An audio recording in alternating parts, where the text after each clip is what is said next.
Welcome back, everyone, to another glorious Hearts of Iron. Oh, sorry, not Hearts of Iron. Victoria-free Dev Diary episode.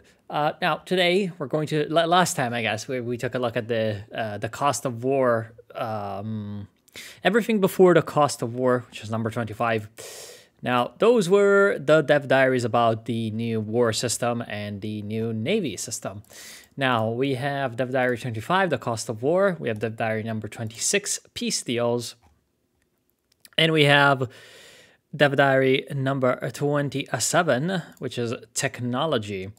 Now, when it comes to the cost of war, let's check out what they have to say, because this is actually something that's quite interesting, in my opinion, because part of the main vision of Victoria Free supposedly was the whole idea to portray the cost of war well, which, to be fair, the game could do, but the game also needs to communicate this well to us, because my big worry when it comes to the cost of war is that since the wars are going to be fought on a very uninteractive screen where you don't really see combats that are going on, you don't really see how the front is moving around, you just see like a very vague screen where units that are actually numbers, spreadsheets are fighting each other, and you're like, do I really get to understand the fact that there's visceral combat going on there? So the actual whatchamacallit, the actual numerical game might be perfect, but the game might have trouble communicating what is going on to you. This is actually something that's a problem with Victoria 2 as well. For example, it is difficult to understand if you haven't played the game a lot and you don't know what's going on. It's difficult to understand that war actually has a big impact on your pops, right? It's all through secondary feedback loops and stuff like that, so it's really difficult to see. You just see the fact that, you know, you're fighting, blah, blah, blah. You see your treasury go down into the red, but maybe you don't take a look at the number of your pops before the war, their needs being fulfilled or not before the war and after the war, and see what happened. Victoria 2, however, already does sort of portray how war can sort of ruin countries, right? And yet it's bad at communicating it to you. The fear I have is that Victoria Free is going to be even worse, but let's jump straight into this. So, war costs substantial money and resources is hardly a novel concept. Most strategy games boast a cost for creating military units, some have upkeep costs, and even in popless Paradox Grand strategy games, a metric such as a manpower pool often has to be regenerated in order to replenish damaged units. Few games even encourage you to peace out of wars that are so costly so that your treasury can't bear the expense for as long as it takes to win. In Victoria Free, we aim to take this to the next level by modeling the truly astronomical, often lasting expenses of war in the economic system. This includes letting players and pops profit off of wars, or America moment, employ economic tools such as trade disruptions to gain military leverage. Encourage upgrading not only your military, but also your industrial output to match. Reform your laws to fit your military to your economy. Ensure your infrastructure is sufficient to maintain your countries while at war.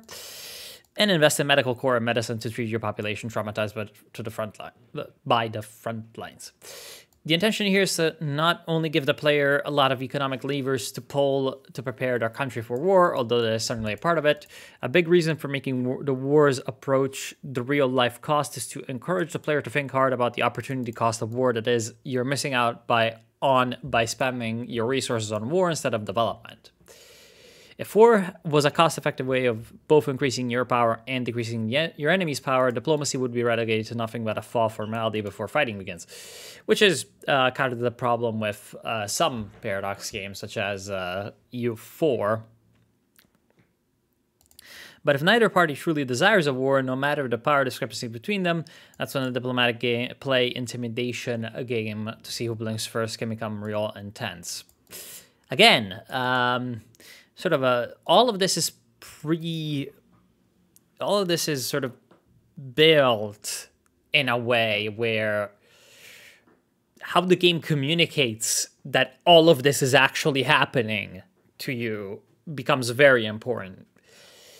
If all I'm doing is sitting at the map screen, staring at it, looking at a couple of menus, I might not actually be, sort of be impressed upon me. The game might not impress upon me exactly what the consequences of the war are, but whatever. If war was an all or nothing affair, this would not be an issue, but in Victoria-free, wars rarely result in one side getting everything they asked for. So that's for the peace deals next week, so in like 10 minutes or so. Once you've hurt your enemy enough, you might accept a consolation prize and sign a truce, knowing you will recover better over the next 5 years than they will. This is already this is already like in Victoria too, of course. Again, a lot of these, that's something that throughout these dev diaries is really like giving me a lot of sort of pause, is like how they are showcasing that the concept that they have for the game is really similar to Victoria 2. Like, a lot of the things that they say that they're doing that are new are actually not. And of course, the game lacks some parts compared to Victoria 2. So, I don't know. Anyway, with that said, let's dig into the details. So, we have a nice little screenshot. We've got goods for military buildings. Okay, so this is just your expenses, right? It's the tax and sort of balance sheet screen. You have expenses, which are goods for military buildings. Where exactly is that? Oh, it's down here. It's down here. I'm guessing the player has popped out a tooltip. Is that possible? Great, fantastic. That's something that's always really, really good. So he's popped out a tooltip, and he's got 28.3k, presumably a day, being spent on barracks, 4k on naval bases. And it's also giving you a breakdown of how that cost is going into singular types of goods. I wonder exactly why he's only spending on artillery and man-of-wars, but okay. All right. And as you can see, the sort of proportion of military expenses compared to overall expenses is very, very high. That is something that, of course, well, all the way up until World War II was pretty much ubiquitous. Yeah. So your country's army model is a type of law that governs who makes up your military and how they organize. We currently have 4 army models planned. So we have a peasant levy, we have a national militia, we have a mass conscription, and we have a regular army. Now, the peasant levy is a permanent military force supported by barracks. Where the permanent military force supported by barracks is non-existent or limited in size. Instead, the country may raise large number of conscripted levies of irregulars during wartime, led by officers originating from the aristocracy. This model is cheap to maintain during peacetime, but can get very expensive during wartime. Conscripted battalions can also take a long time to organize and provide no power projection that affects the country's prestige. Now, I'm very unsure as to what this is supposed to represent. Like, most European states, well, actually all European states really, didn't really have this. And none of the, I guess, Eastern land empires, let's call them this way, had anything resembling this either. I don't know about Persia, actually, but I'm gonna go out on a limb and say that they probably had a professional or semi-professional army, much like the Ottomans. The Ottomans had a semi-professional army throughout their existence. For a while, it was, of course, the sort of Janissary Corps, plus some basically feudal soldier/farmer type of sort of military aristocracy, which were the Sipahis. And then you had basically militia and volunteers that would be recruited ad hoc, right? So not a we have a giant levy, right? When it comes to China, you had a combination of local forces basically local militias and various types of state military units. So again, we have a, we have something of a regular army, even though it's not in the modern sense. It's not a professional army, but it is a regular army. Let's put it this way. Even though those two things are the same, but the way I mean is that it didn't have the exact same standards and sort of quality model as modern European armies, from the new model army onwards. But yeah, it existed. It was a lot more sort of regimented and regular than a medieval European kingdom's army. And the medieval European kingdom's army didn't exist anymore. So whatever. Yeah, because obviously you have the mass conscription, which is like the more quote-unquote modern counterpart to the peasant levy. Now, the mass conscription becomes available once you've unlocked the society tech nationalism. I wonder exactly, we have technology later, but I wonder exactly when is quote-unquote nationalism going to be unlocked, because, levée en masse, mass conscription, first comes around with the French Revolution, really. Although you had similar things even before the French Revolution, of course. But, yeah, that's sort of the big event that, gets that. While before then, you had, other types of conscription, of course, in European militaries. But we'll get to that in a little bit. It lets you enlist the same large number of conscripts as a national militia, but does not limit the size of your standing army. Oh, so there's also the national militia to take a look at. And all these conscripts are assigned under generals as needed. In addition, conscripts are trained faster, but are limited to infantry troops only. This is the correct choice for countries fighting no-holds-barred existential conflicts, where sending regular waves of fresh meat to the front lines is imperative. Limited to infantry troops only. Since when do we see troop types? Since when do we know about troop types? Because I distinctively remember that we didn't see any troop. Maybe it's like the unit production methods. Okay, whatever. The national militia model instead limits your standing army and power projection in much the same way as peasant levies, but permits you to conscript a large part of your population into a well-rounded national defense force as needed. This is like Switzerland. These conscripted troops cannot be mobilized and are therefore automatically assigned to their local garrisons, unavailable to generals to use advance fronts. Okay, it's the model of choice for countries who wanted to focus on homeland defense, or countries desiring to democratize the military and limit the power of the armed forces. Yeah, okay, so it's basically part of a Switzerland model, but also a model along the lines of what you had in the late 18th century, early 19th century, which was the phenomenon of sort of National Guards type of units, and of course also the sort of original United States military.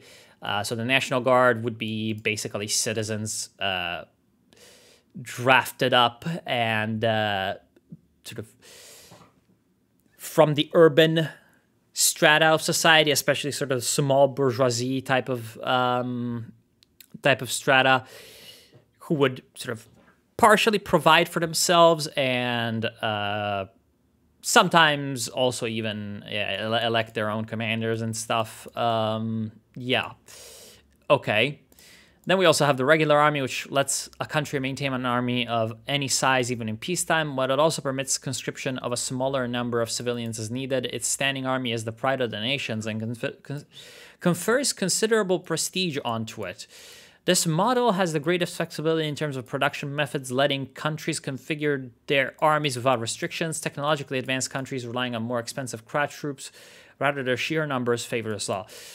I'm not exactly liking the distinction between these two, because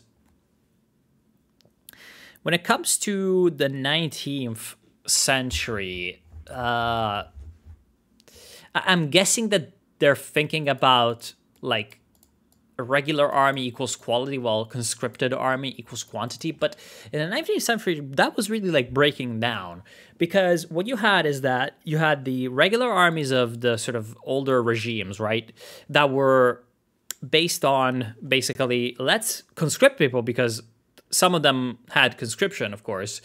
Some of them used foreign mercenaries or whatever. And some of them, of course, used a bit of both, a bit of mercenaries, but mostly conscripted men.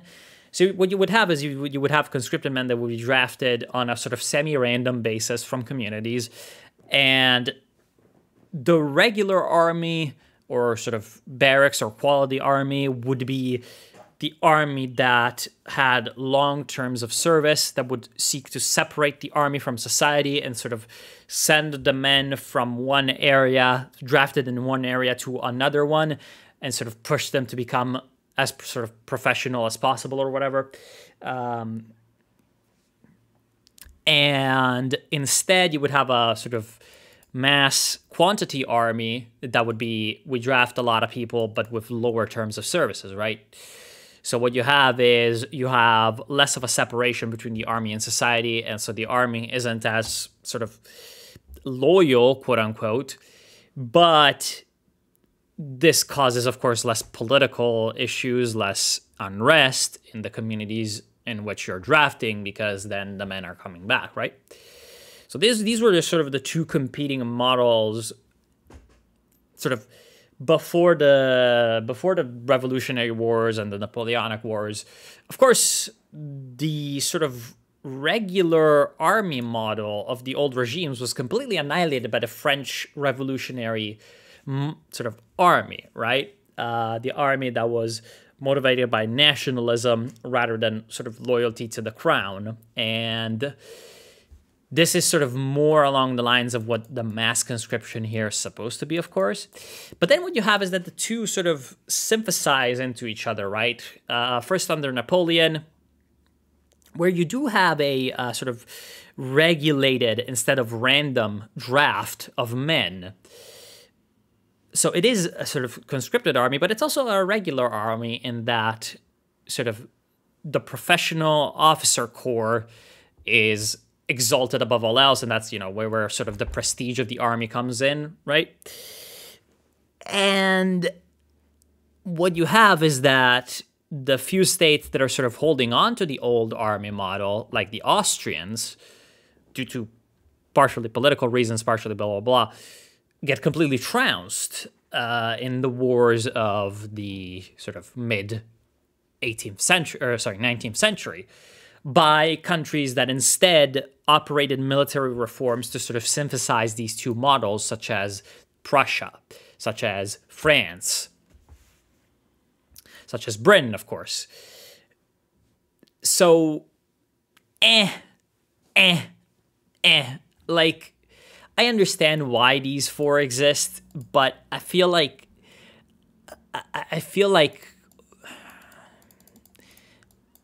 it would have been a better idea to have 2 or 3 army models that would be, you know, sort of national militia, which makes sense, kind of a National Guard type of deal. And then you would have basically regular army focus or conscription focus. One would be sort of more, you know, more focused on the mobilization for large wars, sort of slow, lumbering, but then once you get all those men onto the field, you've got a lot more guys, versus more focus on professional army rather than regular army. And then what you would have is you would have like an army professionalism type of meter that would be easier to raise if you have a professional army focus. Because again, like in the long term, every single country in Europe was sort of heading onto a trajectory of either more or less professionalism, but everyone was going to have sort of a mass conscripted draft, and everyone was going to have a sort of regular professional army while no mobilization was going on.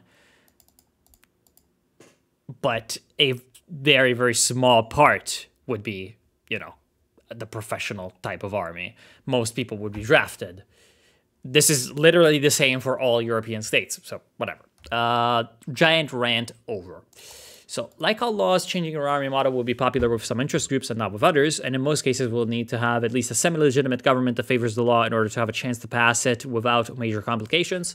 The icons you see for these laws are not yet finalized. Okay, so we've got peasant levies up there, 0% chance of being enacted. Regular army is the current one. Oh, no, it's currently being enacted, while currently we've got the national militia. And we can see the, I suppose, the interest groups that are supporting the law. So you can see minus 10% armed forces political strength plus 20% conscription rate can mobilize 745 battalions. This law is supported by one interest group.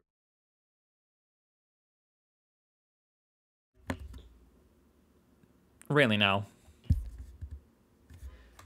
It says free here. Free interest group approve of it, and perhaps one support it? I don't know. We've got the peasants, we've got the trade unions, I guess, and we've got, who knows what the fuck that is, probably petty bourgeois or something like that. And we've got on the right the professional army, or the regular army, that is being opposed by the, I guess, small landlords or landowners. You've got 19% chance of success, 40% chance of debate, 26% chance of advance, and 13% of stall. Okay, so this looks like the way laws are going to be passed. Basically, there's going to be ticks, right? Like sieges in EU4. And on each tick, you have a chance of stall, advance, debate, which I'm guessing is going to pop up an event where you can try to steer the debate, like in Victoria 2 elections, and success, which is going to just pass it. So that will increase your political strength, your conscription rate, blah, blah, blah. Okay. Sure thing, brother, whatever. So, conscripting the civilian population into military service is an option available to all countries, but only during wartime and when the country is at threat of war. This is mobilization. Now, we need to talk about mobilization. Conscription and mobilization are two different things in the states of this era. Conscription is happening all the time. In fact, in a lot of countries, like Sweden, I believe, even, conscription is still a thing, right? Because you have a national military service, you have that the people who are being conscripted are trained, they serve for a while. Of course, Russia still does this, and most Western countries don't, but can, you know, they can reactivate the draft at any time where they feel sort of threatened, even if it's not mandatory at the moment.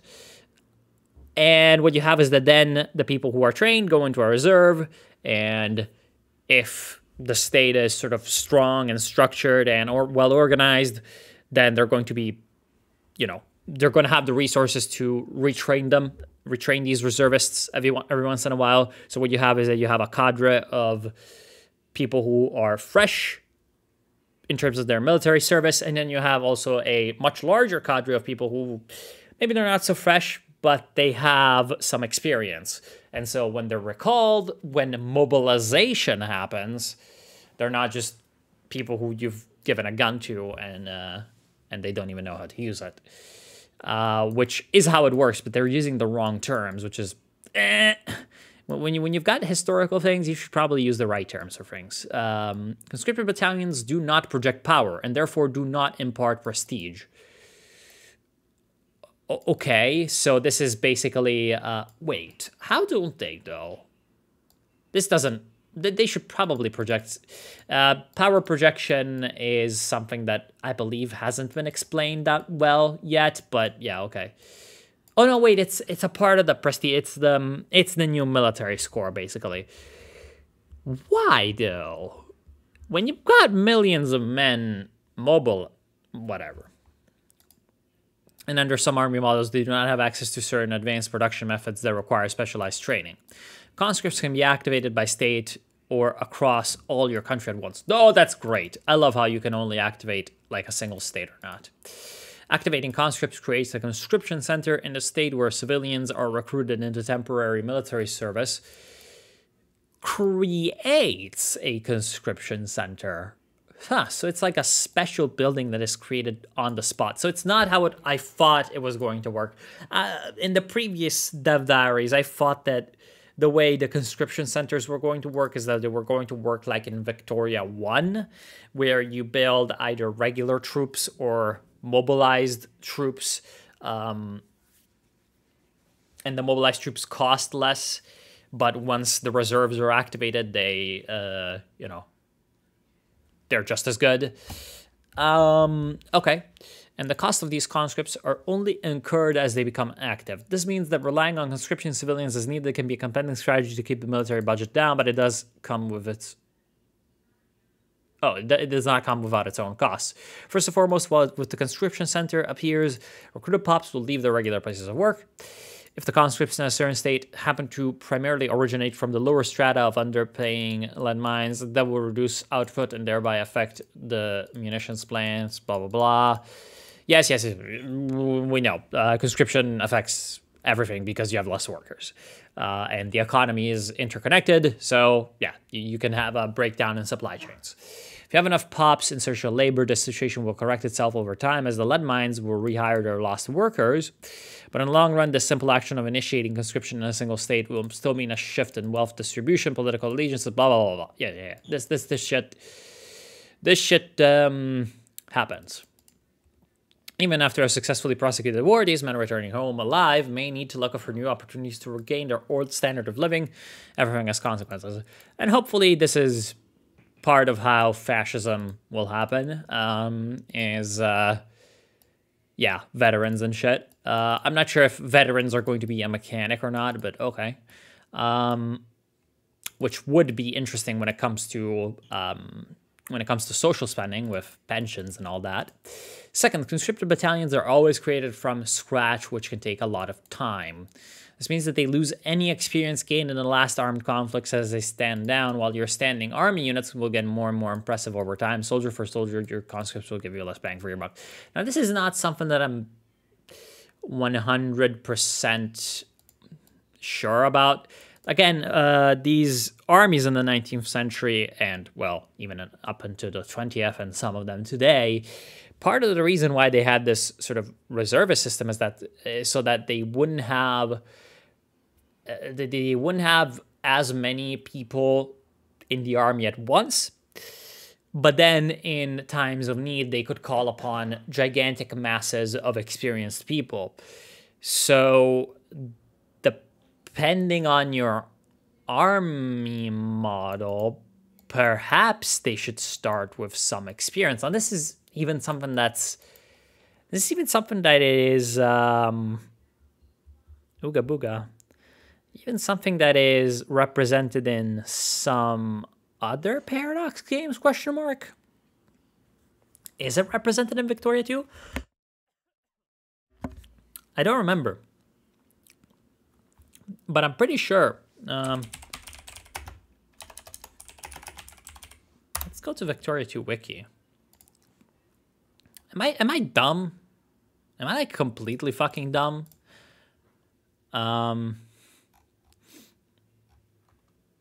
Oh shit, this wiki sucks. Yeah, this wiki's terrible. Why isn't there a list of technologies and what they do?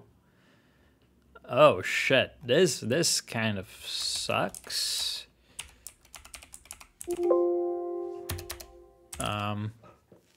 Has researched Great War experience, Great War experience, Great War experience.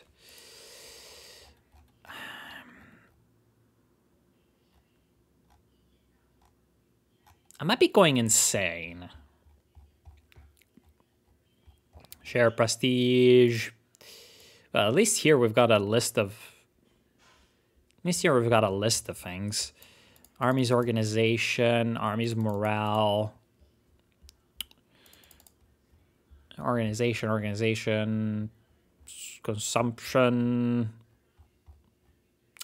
Yeah, maybe I'm just going fucking nuts.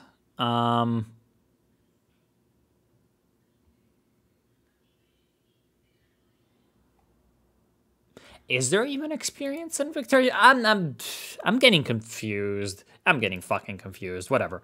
I'm fairly certain that in one Hearts of Iron, in one Victoria, in one Paradox game or another, you have this where, you know, mobilized troops get experience. Maybe I'm just going fucking insane. Maybe I'm thinking about Darkest Tower Hearts of Iron game, which has some interesting mechanics, but whatever. Right. Conscripted battalions are distributed among your generals by their normal rank-based proportions and aren't automatically mobilized as soon as they emerge. So first, the conscript battalions need to be recruited and traded from scratch, and then any conscript battalions assigned to mobilized generals must also mobilize in order to be able to leave for the front. Yeah, again, this takes a while.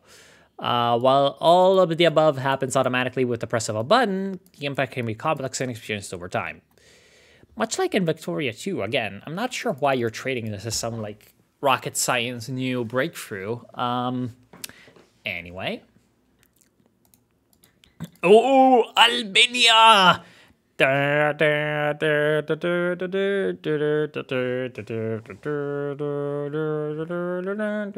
Epic Turkey, Albania, UCK, Turkey, Grey Wolves. Okay, so, sorry for the skit. So, mass mobilization may provide access to vast numbers of fighting men, but redirecting up to 25% of your capable workforce to the war effort, in this case 60 battalions are the equivalent workforce. Okay, because this guy's got a gigantic conscription center, size 12. So conscription center is something that you can manage by, like, building buildings. Okay, so it looks like every level mobilizes 5 units. And so if you have a level 12, it's going to mobilize 60 units. All right. Very interesting.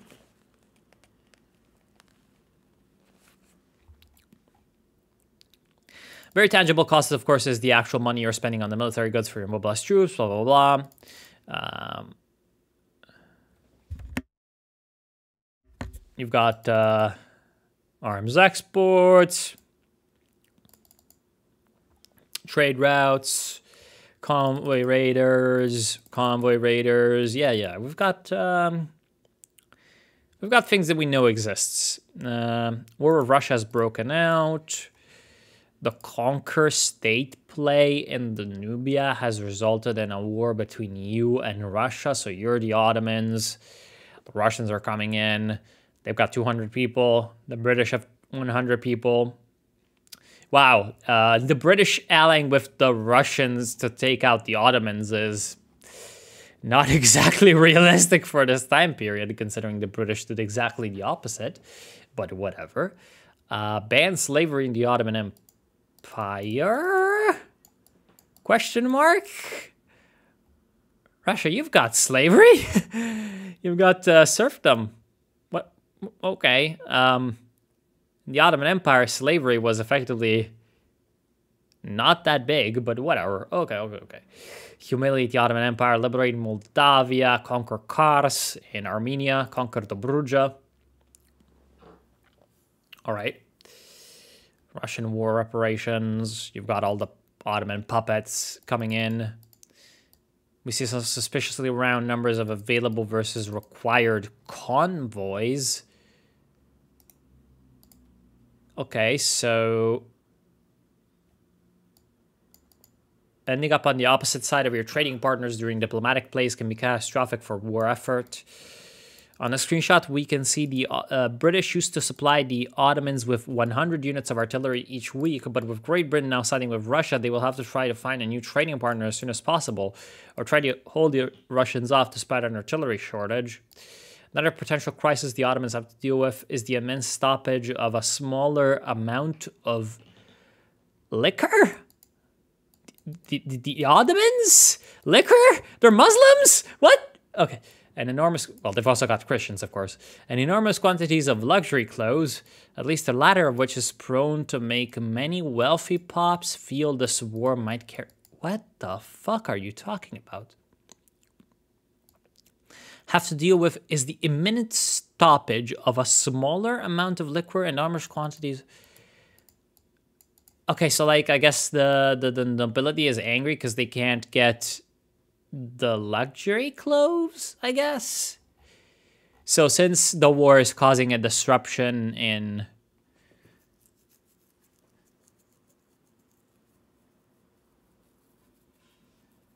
I'm guessing what he's trying to say is that the war is causing a disruption in goods access to the pops, because that's all British exports to the Ottomans. Okay. Okay. Okay. All right. Okay. All right. Okay. The goods, technology, and in some cases laws you have access to practically limit which military production methods you have available to you. These determine the composition of your army and navy and include both upgrades and options. So yeah, these are basically production methods. Now, upgrades would probably be better guns, and options would be basically like support companies of Hearts of Iron 4. Your infantry organization, so basically you've got a vertical and you've got a sort of more lateral growth. Your infantry organization production methods govern the organization and doctrines of your army's core fighting force. Mostly consume small arms and ammunition and include irregular, line, skirmish, trench, and squad infantry. All right. Okay, so I guess irregulars is, you know, pre-modern warfare. Line infantry is, of course, 18th century / Napoleonic. Skirmish would be when sort of rifles sort of become more commonly available. And so basically you have the shift from dominance of massed ranks of line infantry supported by skirmish troops to sort of the dominance of the rifle, which was already starting to happen in the Napoleonic Wars, but you know, even more so, dominance of skirmish troops that are going forward in sort of spread out formations, but still massed. Then you have trench, which would, I guess, be World War I, and squad, which would be World War II. All right.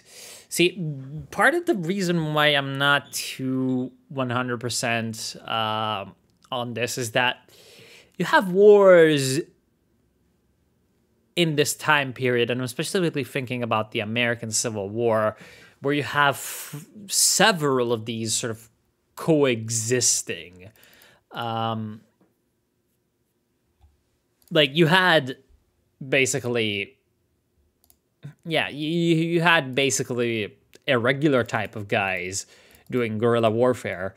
You had line infantry that was the majority of troops still fighting in line behind, you know, walls and shit with like I'm doing the gesture of like muzzle loading muskets or whatever. Then you had some, you know, he had a progressively higher proportion of rifles, and also you know, the American Civil War is, I believe, the first one where you have like scoped rifles, and also repeater rifles being like sort of widespread used in an army. And it's also the first war where you have trench warfare and machine guns, really. Like, so yeah, it's also the first war where you have mechanization, or the first mechanization. You have trains and armored trains, and, you know, industrial artillery and shit like that. So I don't know. Offense, defense, and training rate are the most commonly affected attributes. This kind of feels like once you unlock a better model, it would just be better to switch your entire army to it. I'm not sure if that's going to be possible, or if you're going to have to switch each individual barracks to the different production method, or if you even will be able to switch each individual barracks to the production method. But yeah, as long as you can like supply the as long as you can like supply this. Also, this doesn't make a lot of sense when you think about guerrilla wars or alternative army models. States that couldn't really afford to go toe-to-toe with, with the most modern army on the field, but you would still have sort of the irregular army, right? Like, how are you going to represent something like that? It sounds like it would just be better for these states to upgrade as much as possible, which doesn't make a lot of sense because you wouldn't have line infantry fighting guerrilla wars, but whatever. Artillery support production method. So also, how are insurgencies going to work in this? Are there going to be insurgencies? No, I just remembered because it's all civil wars. Oh boy. What about like the Filipino War? What about, the risings in the cities of 1848?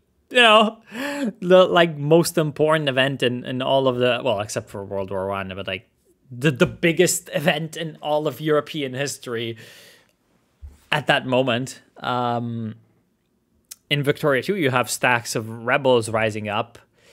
In this game, you can't have that. Oh my god, there's so many questions. Artillery support. Production methods consume expensive artillery and ammunition to boost the offense, morale, damage, kill rate, and devastation. Devastation attributes of the battalions. Cannons, mobile, shrapnel, and siege artillery are represented.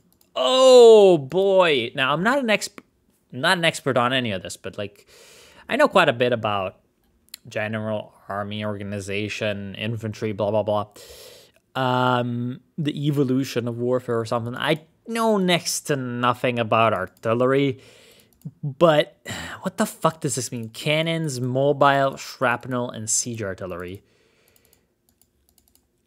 Cannons, by this point in by the Napoleonic Wars, really, were all horse artillery. So is this like pre-modern artillery? Then we've got Napoleonic horse artillery. Then we've got shrapnel, and we've got a better representation would be the shift from bronze cannons that are sort of cast in an artisanal way. You cannot really industrially produce. Well, you have foundries, but it's like sort of proto-industrial methods to produce these, shifting over to steel artillery, which would be the Krupp guns. Yeah, so why not bronze to steel, then shrapnel? What does this mean? You had, so I guess this would be like indirect fire, like mortar type of. Yeah, I guess this would be like a mortar or indirect fire gun that fires shrapnel rounds.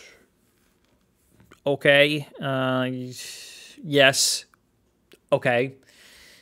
And siege artillery. Now, siege artillery was only a minor. I'm guessing this means like the big guns of World War I guess. Now, of course, this was a big part of World War I, is sort of the big artillery, right? But I'm not sure if, like, just having only siege artillery represent all of the artillery after the invention of the Krupp gun or whatever is, like, smart. Probably not. Again, I'm not sure why I'm just, like, spending so long on this, because it's going to just be something that you click, right? It's not something that you see. To be fair, inventions in Victoria 2 are not something that you see. You're still building the same type of unit, artillery or infantry or hussars. You only see the upgrade once you get to aircraft and tanks, and even then, a lot of people don't really use those.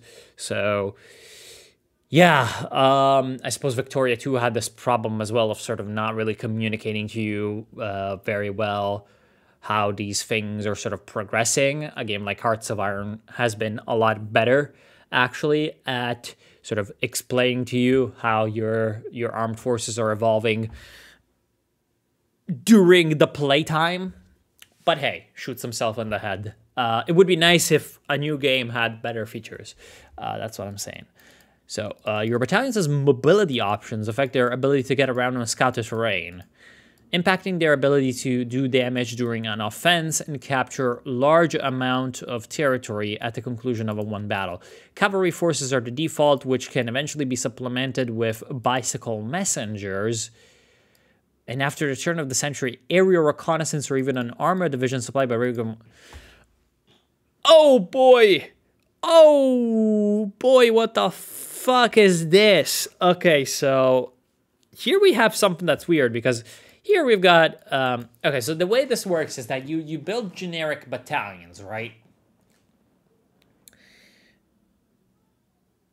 Now, I'm getting mad already, because you have, in this time period, you have infantry battalions, you have artillery batteries, and you have cavalry battalions, or infantry regiments and cavalry regiments, depending on, you know, whatever the fuck you want, whatever the fuck unit designation you want to use. Victoria 2 used brigades, which is several regiments, a couple regiments really. A regiment is 3 battalions or whatever.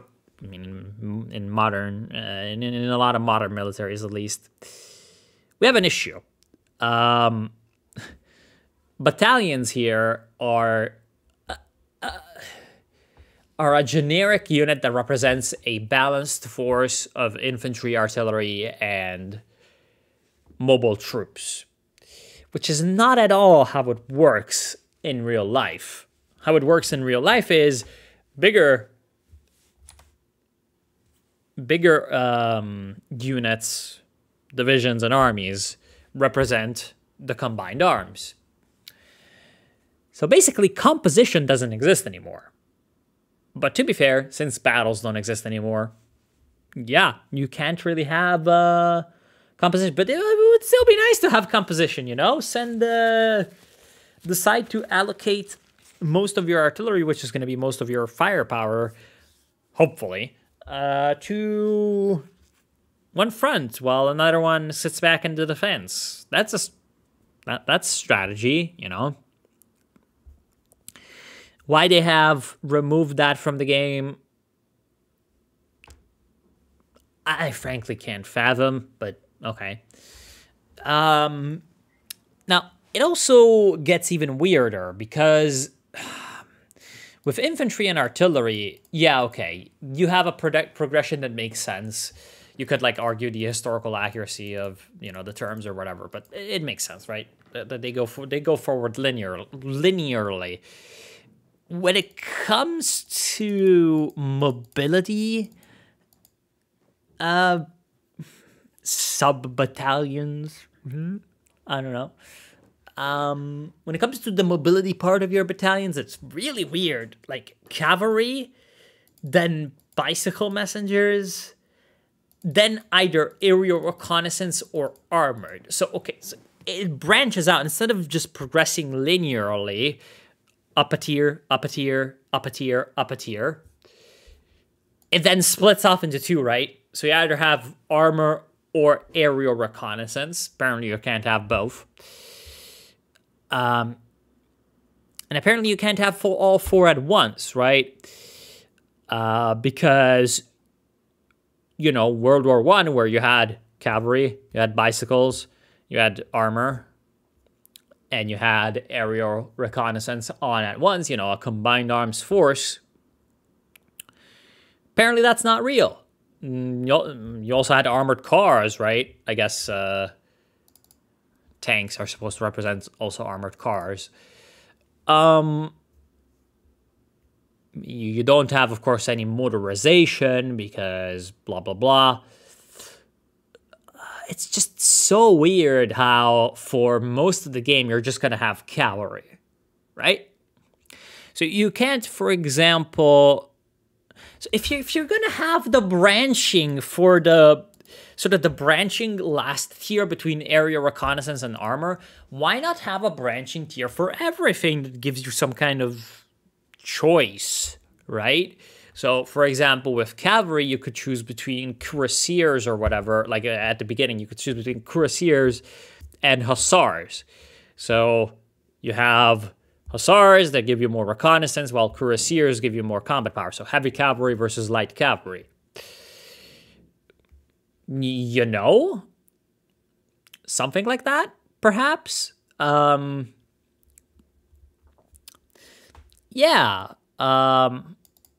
It's just so weird. So weird how there's a discrepancy between how these two progress.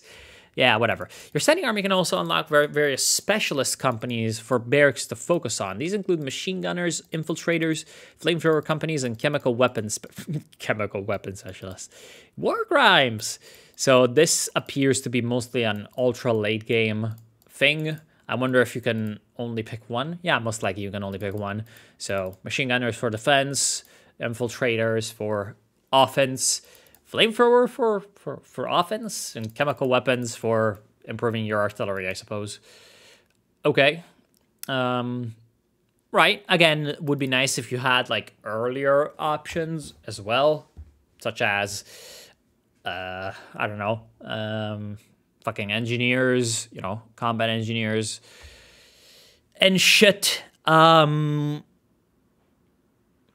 Medical aid determines what sort of battlefield medicine your troops have access to, blah, blah, blah. Wound dressing through first aid to fully fledged field hospitals. So these, again, are the production methods that we saw in the last dev diary that I was speculating on. So you got no medics. You can choose the first aid. Input goods shortage of opium will result on a penalty on... Okay, so because they're using opium as sort of morphine. I wonder if you're going to have the ability to use artificial opium, you know, medicine or whatever, right? And I suppose... Okay, so you're seeing a singular barracks in Ankara. Level 2?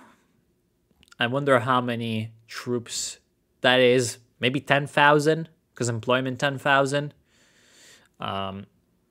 So maybe that is 10 battalions, right? Because 2 levels, so 5 and 5. That would make sense. As we saw earlier, conscription centers give you 5,000 per level. So possibly this also gives you 5,000 per level. You can see your production methods. You've got 3, which would be skirmish infantry, 2, which would be mobile cannons, right? Yeah, mobile cannons. Then you've got cavalry, level 1. You've got level 2. Oh, machine gunners. What? That would be the special company, right? So you've got... That looks like a machine gun. Really now? You've got a machine gun alongside fucking Napoleonic skirmishers or whatever. And Napoleonic artillery. I'm guessing this is supposed to represent Gatling guns. And yeah, and you can see down here that to upkeep this, you need 3 artillery pieces, 3 ammunition, and you can see that there's a shortage of that. You can also need 9 small arms. You see that this costs X amount of wages, and you can see that it costs X amount of goods. Okay, and you can even see the sort of results of that. Okay, and I'm guessing it's 10K, provides 10K, provides 10 battalions. I'm guessing that wouldn't make any sense for it to be 1 battalion only. And it also tells you the effects that the production methods are having on your troop. Alrighty then. Then this is taking for fucking ever. It's 54 minutes just for this dev diary. Alright, guess I'm uploading more than a single video. Guess I'm uploading 4 videos or whatever. I don't know. This is just a fucking podcast episode for a single dev diary. This dev diary is so much longer than the other ones, actually. Jesus fucking Christ. Anyway,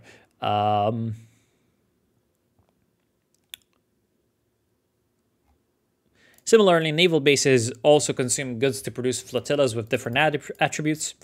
These are due for a design pass, so I won't go into details. Okay, good. In broad strokes, the fundamental production method determines the class of the central vessel that defines each flotilla. Is this a man-of-war, ironclad, monitor, dreadnought, or battleship? In addition to the class of your central vessel, do you have submarines or even airplane carriers accompanying your fleet? Huh, what? Okay, so I'm guessing that each naval base has a basically fleet? So do you have escorts? This kind of sounds like you have capital ships, and then secondary production methods would be your escorts / like utility ships with submarines and shit. Oh my god, it is so sad that the naval warfare of this time period is represented not exactly. The naval warfare of this time period is probably about as complex as Hoi 4 navies. Like, the Hoi 4 navy system would represent this very, very well. Why don't we have the Hoi 4 navy system? Why can I not design my torpedo boat?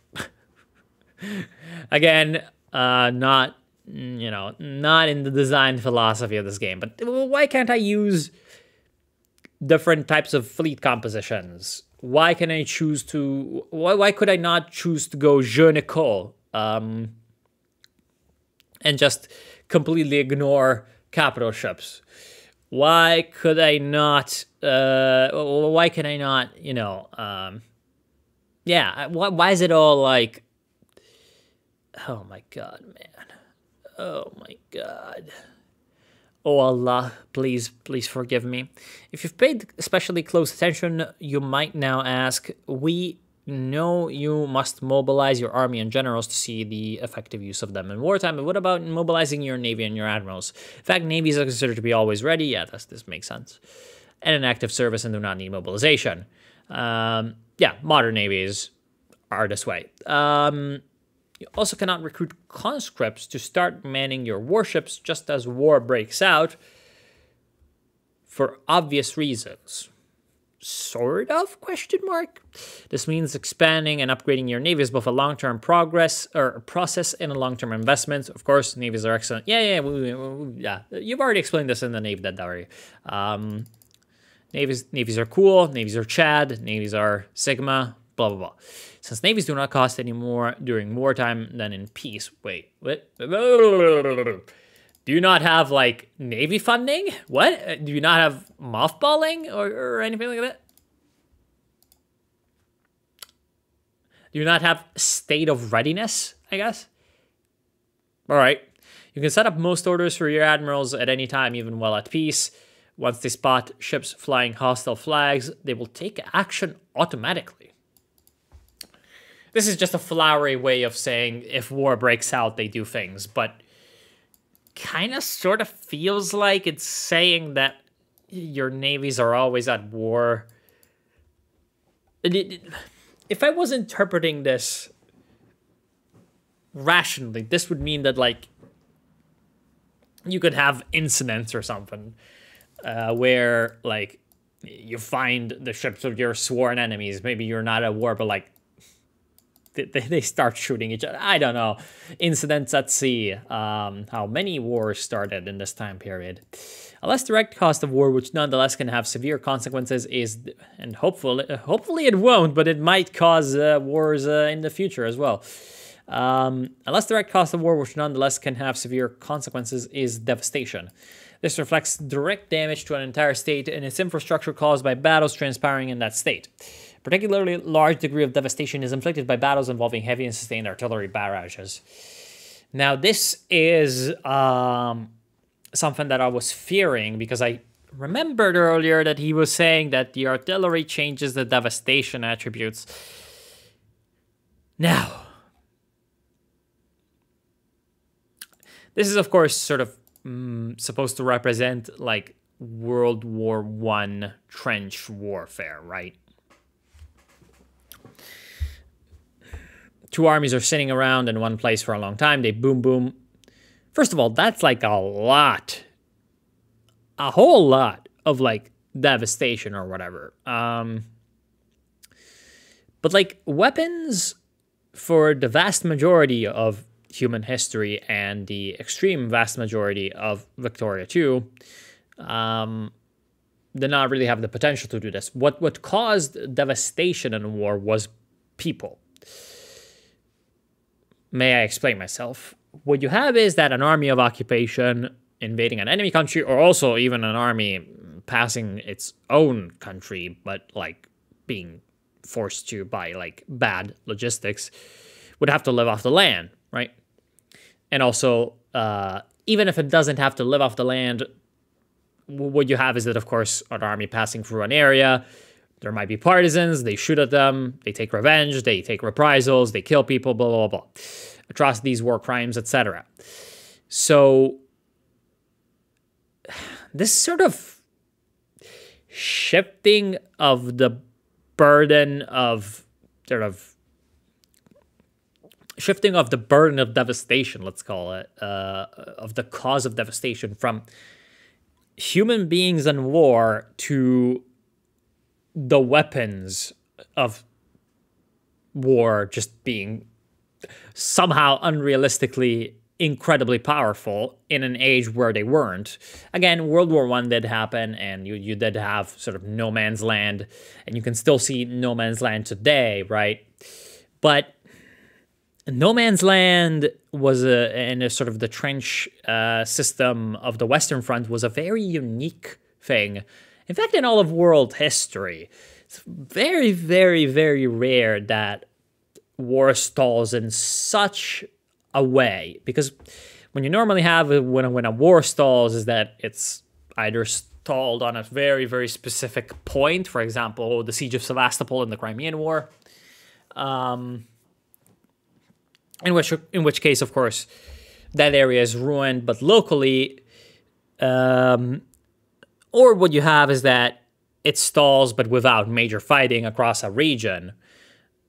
And there you still have sort of the which would be, I guess, something more along the lines of the Virginia during the American Civil War, where you had the, Army of the Potomac and the Army of Northern Virginia sort of back and forth beating each other. Sometimes the Confederates would be winning and pushing towards, towards Union territory. Sometimes the Union was pushing back slowly but surely. And yeah, you've got devastation there, but the devastation there is, comes from the sporadic fighting, sure, because, you have battles every once in a while, but most of the devastation is from the skirmishing that the armies are fighting. The skirmishing is what allows the armies to have communications. It's what allows the armies to have intelligence. It's what allows the armies to forage. And the devastation to the country happens not because people are booming artillery at each other, because the artillery just does not have the concentrated firepower to cause that much devastation to the country or to the infrastructure or to the, to the population centers. But you have a constant attrition due to the warfaring that's going on. And this is something that increases sort of in cost over time, not because of any technological changes in the way of executing and performing warfare, but because of there being more troops, really. Like, you have bigger armies. So, you have more people that are swarming around like ants doing war shit, right?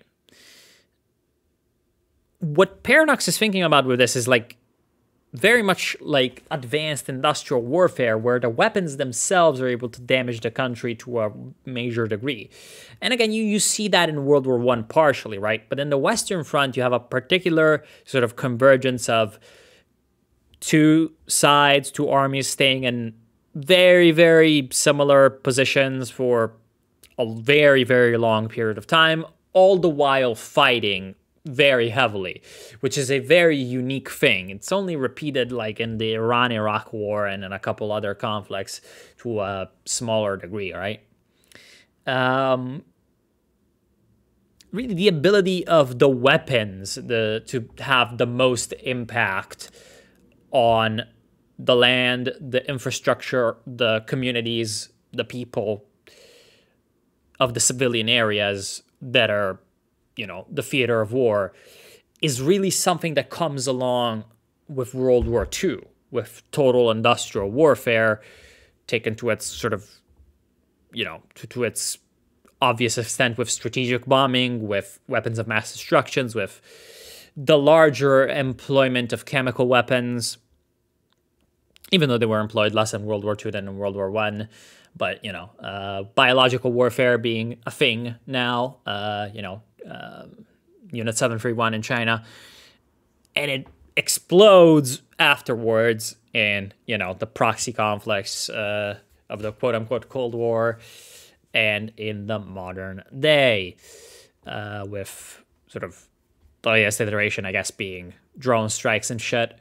Now, oh, fuck you. The reason why this is a problem is that heavy and sustained artillery barrages particularly large degrees. The real reason why war causes devastation in this period is occupations, armies marching through. So it should be really proportional to how many people you have, not how much firepower that army possesses. In this time period, arguably a sort of giant horde of people with sticks or whatever would be doing, that is very undisciplined, would be doing a lot more devastation to a country than a sort of disciplined military with big boom booms. Of course, also a large part would be about policy, right? Very famous is the, you know, Sherman's march to the sea, the burning of Atlanta, the beginnings of total warfare, where, yes, now you're starting to like have psychological warfare, deliberate destruction of the enemy country. This is, in fact, something that already existed before, but is really starting to be developed systematically in this time period. The idea of taking the war to the enemy population in a systematic and sort of large way. But that would be up to policy. Therefore, you would have player agency on that. So all I'm saying is, this is kind of like in those action movies where like the bad guys are shooting the hero and they're just completely missing every single shot. You've missed on the cause, sort of the historical accuracy aspect, and you've missed on a chance of sort of letting the player have agency over how they are fighting their wars, because if you put your guys on a total war policy or whatever, they're going to cause more devastation, and the, you know, the millions of, or thousands, tens of thousands, hundreds of thousands, perhaps millions of people suffering and dying and being burned and, you know, having their livelihoods destroyed, of men, of spreadsheet men, is your fault as a player. So it gives player agency, it gives sort of reflection on, you know, that, on how war can be carried out. And of course, this would be effective, right, in terms of the game. So you can have a duality of, do I do something that is effective, do I get carried away and let my moral slip? Of course I do, because it's a game, you min-max. And so you're like, oh, this is how humanity, you know, sort of goes to the bottom of the barrel and ends up ends up doing these crimes, these horrible actions. You know, hatred for the enemy, willingness to completely defeat them, blah, blah, blah. This is something that creates thought in the player or whatever. Makes the people think. This doesn't, because it's like, yeah, what am I supposed to do? Like, not fight this war that the AI declares on me or that I declare on the AI or whatever the fuck. Yeah, sure, I could try to do that. But, like, it's a game, so I want to experience the different parts of the game. And also, what am I supposed to do? Like, not give my guys the better artillery. Like, you win with artillery, you know? Since Napoleon, or, well, arguably even before, we know that war is won with artillery and firepower. So, yes. And also, so again, it's historically inaccurate, and also it's less interesting when it comes to the gameplay. It's got less interesting implications when it comes to representing what is it that was going on at the time period with how war was developing, with how society was developing. It's just ooga booga. It's just very ooga booga. So, human cost of war. Some wars end with only a few hundred casualties on both sides. Some wars claim millions of lives with no peace deal in sight. In victory for your actual population who fight and die for your causes, the same population that harvests your field and work at your assembly lines, who vote for their preferred party or rebelled against your enlightened rule. Yeah, in Victoria too as well. Yeah, people die. Simply mobilizing your forces to the front will increase the risk of dying or suffering lifelong disability. Yeah. Research medicine. Medicine is good. Those casualties who do not recover from their injuries and return to the front line would either return home as dependents or die outright. As a result of both of these effects, after a major war, your pops are likely to consist of an outsized proportion of dependents to workforce. That's actually something that's interesting. And that answers to my question that I had at this straight beginning of this all is, do we have veterans? Yeah, you do kind of have the veterans, sort of disabled veterans with the pensions and shit. Right.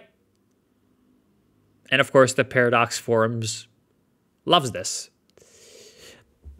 There's a lot of good in here. Let's straight up admit it. There's a lot of good in here, but there's also a lot of holy shit. There's also a lot of things that I'm just very unsure about. Anyway, I'm gonna be ending this dev diary. I thought I was gonna cover 4 dev diaries. Jesus fucking Christ, these dev diaries are becoming massive. Next up, we have this is tiny. This is fucking tiny. This is a fucking tiny dev diary compared to the previous one. We're going to be covering the peace deals and whatever else we fit time with.